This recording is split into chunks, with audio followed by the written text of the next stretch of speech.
Senado aprova a intervenção federal na segurança pública do Distrito Federal. Ministro Alexandre de Moraes ordena a prisão do ex-comandante da Polícia Militar do Distrito Federal. E você vai ver também. Inflação acelera em dezembro e fecha 2022 em alta no Brasil. Petrobras anuncia redução no preço do gás natural a partir de fevereiro.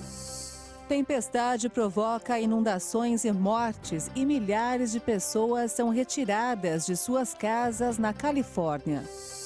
Cometa verde aparecerá no céu noturno pela primeira vez em 50 mil anos. Agora no Jornal das 18h30.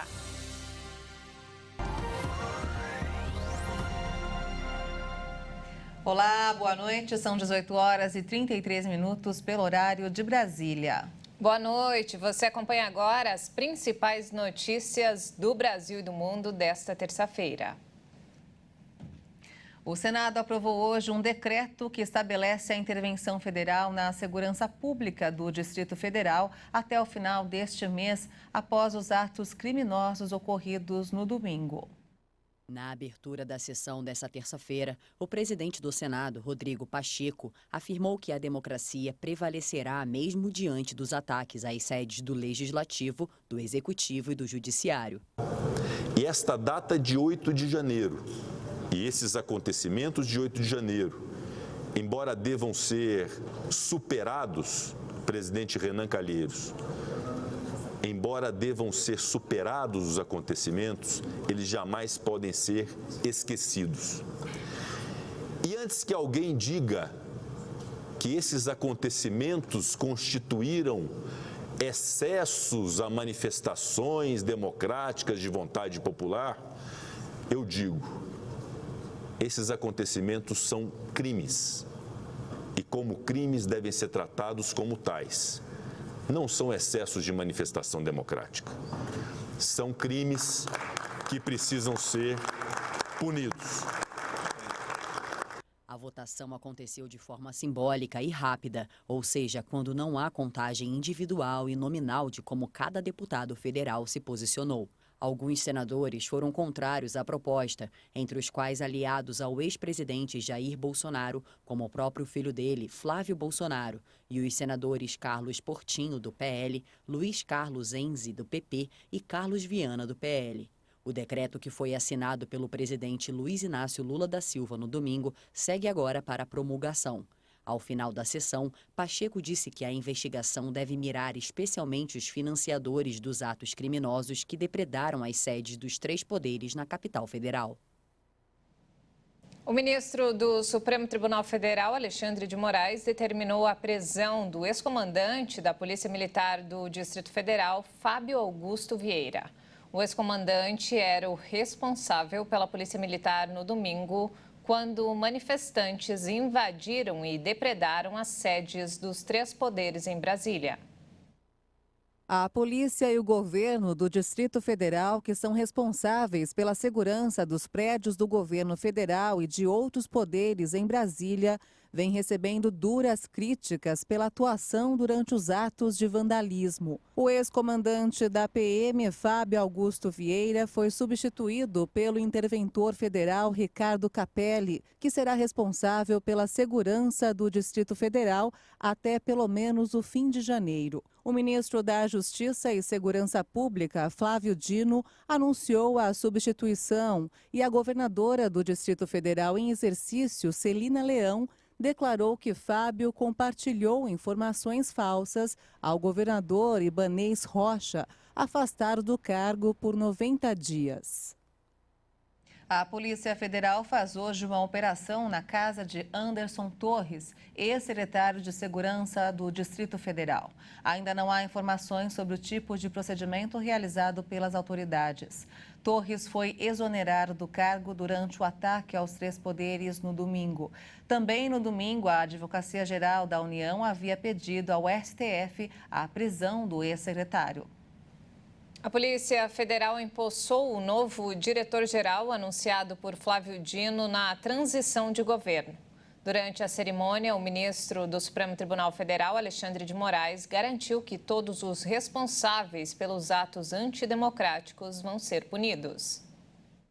O novo diretor-geral da Polícia Federal, Andrei Rodrigues, tomou posse em meio às investigações dos atos antidemocráticos na Praça dos Três Poderes, em Brasília.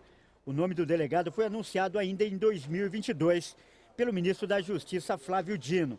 Delegado federal há quase 20 anos, Andrei Rodrigues conduziu a divisão de Relações Internacionais da PF.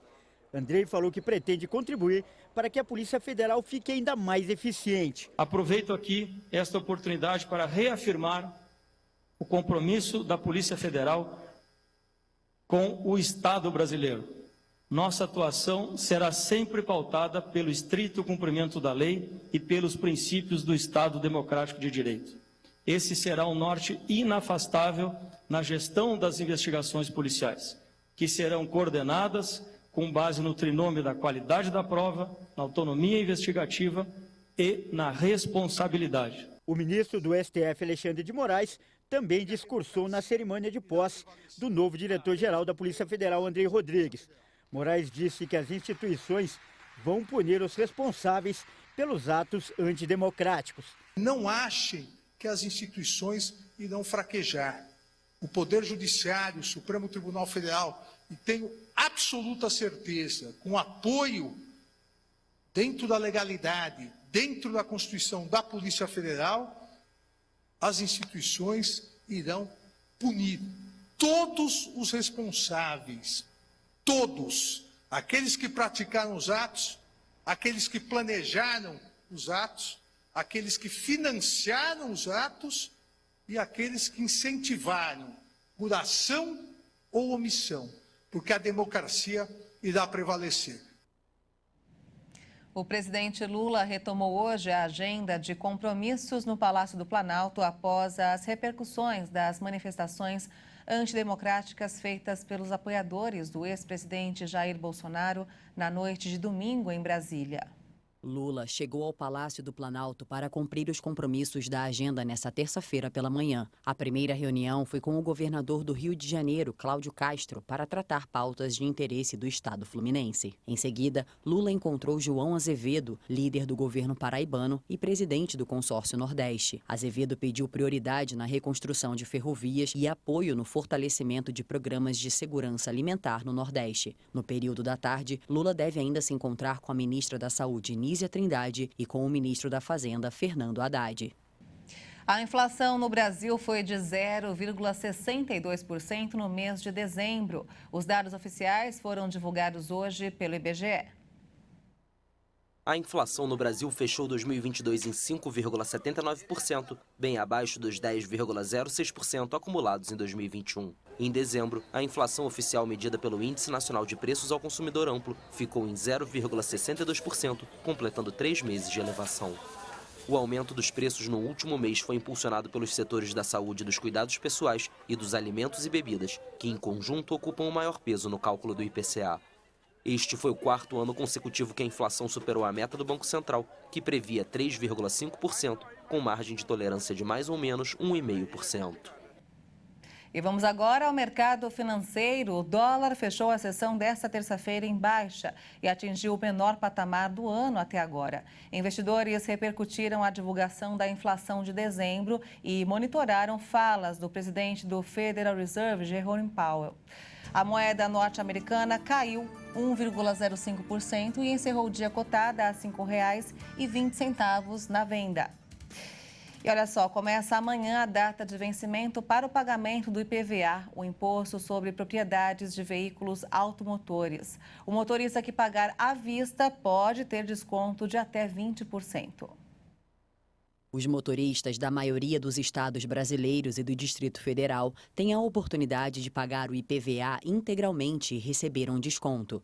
O abatimento pode chegar a 20%. É preciso avaliar antes, já que como as regras e o calendário de pagamento do imposto muda entre as unidades da federação, é possível não obter nenhum abatimento ao quitar o tributo em cota única ou ter a dedução determinada pela disciplina do condutor. As duas maiores deduções nas alíquotas do imposto no caso de pagamento à vista, de 20%, valem para os motoristas com veículos do Amapá e da Bahia. Significa dizer que quem resolver abater integralmente um IPVA no valor de R$ 1.500 nesses estados vai fazer uma quitação de R$ 1.200 com o desconto de R$ 300. Na segunda faixa de abatimentos, aparecem os estados do Espírito Santo, Maranhão, Mato Grosso e Mato Grosso do Sul, que oferecem um abatimento de 15% no valor final do IPVA pago à vista. Nos estados do Amazonas, Piauí, Rio Grande do Sul e Rondônia, o desconto varia conforme o momento do pagamento da cota única e pode ser de até 15% no Piauí, desde que quitado até o dia 31 de janeiro. Os estados de Minas Gerais, Paraná, Rio de Janeiro e São Paulo devem ter desconto de somente 3%. E veja a seguir. Tempestade provoca inundações e mortes e milhares de pessoas são evacuadas na Califórnia. E ainda, cometa verde aparecerá no céu noturno pela primeira vez em 50 mil anos. Nós voltamos em instantes, até já.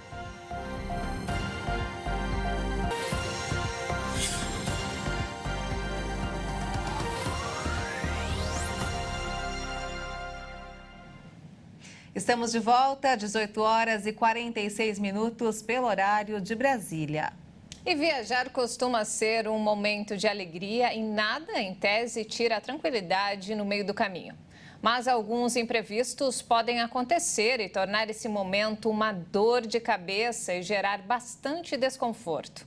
O extravio de bagagens é um deles. Pois é, Juliana, algo mais comum do que se imagina, o extravio de bagagem acontece quando a mala despachada pela companhia aérea desaparece, não chega ao destino do passageiro. Muitas pessoas desconhecem como retomar os bens de novo e, mais do que isso, de que têm direitos garantidos por lei. Vamos ver. Quem nunca ficou apreensivo após desembarcar em um aeroporto e aguardar a chegada de sua mala? A esteira roda e nada dela aparecer. Daí você pensa, será que a minha bagagem foi extraviada? Para muitos isso pode acabar com a viagem dos sonhos. Eu estou nesse momento em viagem de férias em Santa Catarina. Peguei um voo em São José do Rio Preto, que fez uma conexão em Campinas. Eu acredito que a minha mala tenha sido extraviada nesse momento e nesse período, nós ficamos aí quase 24 horas sem as nossas bagagens. Eu tinha 3 malas despachadas, nenhuma delas chegou. Nós fomos receber as malas no dia seguinte. Segundo uma empresa de assistência aos viajantes, o índice de atendimentos por malas perdidas ou extraviadas em voos internacionais cresceu cerca de 444% de janeiro a novembro de 2022, comparado com o mesmo período de 2021. A Europa lidera os pedidos de assistência com mais de 40%. A América do Sul e os Estados Unidos vêm a seguir. As bagagens despachadas são de responsabilidade das companhias aéreas, de acordo com a Resolução 400 da ANAC. Caso o passageiro tenha perdido sua bagagem, deve comunicar imediatamente à empresa aérea. E essa comunicação deve ser feita no balcão da companhia ou em local indicado por ela.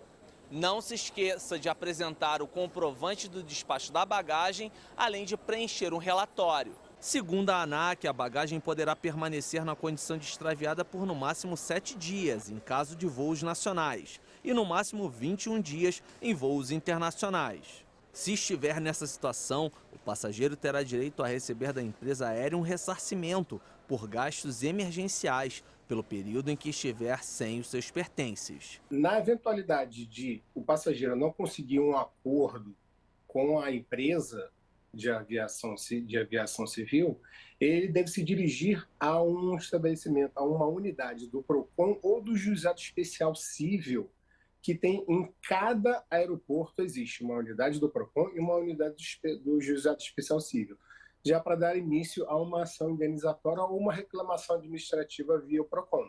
Outra questão importante é você ficar atento a seus pertences no momento do embarque e do desembarque.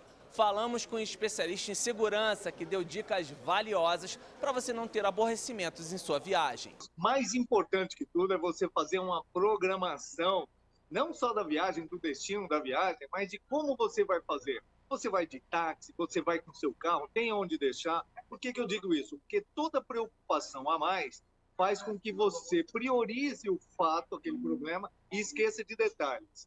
Além das bagagens, os itens que são mais esquecidos, ou produtos de furto por descuido, são os celulares e as bolsas.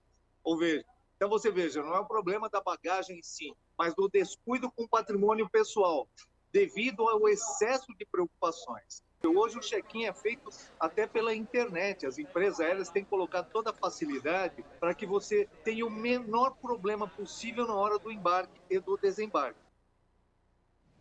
E nos destaques internacionais, pelo menos 14 pessoas morreram por causa das enchentes que atingem o estado da Califórnia, nos Estados Unidos. As chuvas fortes vieram depois de um longo período de seca, mas trouxeram muitos danos para a região. Foi ordenada a retirada de moradores de Montecito, área exclusiva localizada a 90 minutos de Los Angeles, onde moram várias celebridades, como o príncipe Harry e a esposa Meghan Markle. Os bombeiros alertaram que a região é especialmente vulnerável a deslizamentos, porque está ao pé de uma área montanhosa que foi destruída por um incêndio há 5 anos. As montanhas estão bem ali. Quando chove de verdade, desce a uma velocidade muito alta. E realmente, como você pode ver, torna-se bastante perigoso muito rapidamente. Montecito is beautiful. But it's kind of up to the weather, you know what I mean? It's really Montecito é lindo, mas depende do clima, me entende? Você pode viver em casas espetaculares e ver a riqueza e a beleza ao seu redor, mas na verdade é assustador. affluence and beauty all around you, but it really, yeah, I don't know. It's scary, I suppose. Entre os moradores famosos ainda estão Ellen DeGeneres, Gwyneth Paltrow e Katy Perry. O governo declarou estado de emergência na semana passada e alertou que o pior ainda está por vir. Os principais líderes da União Europeia e da OTAN prometeram hoje que vão fortalecer o apoio à Ucrânia e aprofundar a cooperação entre as duas organizações. A presidente da Comissão Europeia, Ursula von der Leyen, o presidente do Conselho Europeu, Charles Michel, e o secretário-geral da Organização do Tratado do Atlântico Norte, Jens Stoltenberg, assinaram uma declaração. The regime in Moscow wants a different Europe. O regime em Moscou quer uma Europa diferente, quer controlar seus vizinhos e vê a democracia e a liberdade como uma ameaça. Isso terá consequências duradouras para nossa segurança. Por isso, devemos continuar fortalecendo o vínculo transatlântico vital na OTAN. Devemos continuar a fortalecer a parceria entre a OTAN e a União Europeia e devemos intensificar ainda mais nosso apoio à Ucrânia. And we must further strengthen our support to Ukraine. A presidente da Comissão Europeia, Ursula von der Leyen, destacou que a Rússia era uma prioridade, mas insistiu que outras frentes precisam de atenção. As ameaças e desafios russos são os mais imediatos, mas não os únicos. Também testemunhamos a China tentando cada vez mais remodelar a ordem internacional em seu benefício. Devemos reforçar nossa própria resiliência. Com esta nova declaração conjunta, levamos nossa parceria para o próximo nível. As duas organizações ressaltaram que a OTAN continua sendo o pilar central da segurança europeia, deixando de lado as tentativas da União Europeia de aumentar sua autonomia em matéria de defesa. Desde o início da ofensiva da Rússia contra a Ucrânia, os países da OTAN enviaram bilhões de dólares em equipamentos e armas para as forças armadas ucranianas, o que permitiu a Kiev enfrentar as tropas do Kremlin. O livro de memórias do príncipe Harry teve os trechos mais bombásticos com revelações contra a família real britânica amplamente divulgados pela imprensa. Chegou hoje às livrarias do mundo inteiro. No Reino Unido, os primeiros exemplares foram vendidos pouco depois da meia-noite em livrarias que abriram especialmente para a ocasião. Em alguns estabelecimentos britânicos, a obra é anunciada pela metade do preço, 14 libras em vez de 28. No Brasil, o que sobra está à venda por R$ 74. Não acho que o livro vai destruir a monarquia. Vai ter brigas, mas vai ser isso. Não acho que vão gostar, mas famílias são assim, não? Não dá para se intrometer. Já aconteceram coisas piores. Se você olhar a história com a família real, houve coisas piores do que isso. Não é nada comparado ao que foi dito antes. Então, boa sorte a ele. Apesar do lançamento oficial da autobiografia, traduzida em 15 idiomas, acontecer somente nesta terça, grande parte do conteúdo vazou quando ela foi colocada à venda por engano em algumas livrarias da Espanha com dias de antecedência. As profundas divisões na família real britânica são expostas no livro. William, herdeiro do trono e irmão, é o principal alvo, mas Charles, o atual rei, que vai ser coroado em maio, também não é poupado. Harry afirmou que nada foi feito com a intenção de ferir ou de prejudicar a família. E olha só, os apaixonados por astronomia estão na expectativa hoje de ver a olho nu um cometa verde brilhante pela primeira vez em 50 mil anos. O cometa foi descoberto no ano passado por astronautas do sul da Califórnia que usaram câmeras de pesquisa avançadas. De acordo com os cientistas, cada vez que esse corpo celeste orbita o Sol, ele fica mais distante da Terra. A passagem dele é prevista por volta da meia-noite da próxima quinta-feira, 12 de janeiro. A expectativa é de que o cometa possa ser visto do hemisfério sul. Esse tipo de objeto celeste pode ser diferenciado das estrelas por conta de sua longa cauda de poeira e partículas energizadas, o que dá essa tonalidade verde e muito brilhante. De acordo com a NASA, quem estiver no hemisfério norte poderá acompanhar a passagem a olho nu ou com a ajuda de um binóculos. Olha, a expectativa vai ser ainda maior. Eu falei hoje, Juliana, mas é só na quinta-feira, viu? Então tem que aguardar um pouco mais. Vamos ficar todo mundo atento. E não temos mais tempo, essa edição fica por aqui. Mais informações ao longo da nossa programação. Ótima noite para você. Obrigada pela sua companhia, uma boa noite para você e até amanhã. Tchau.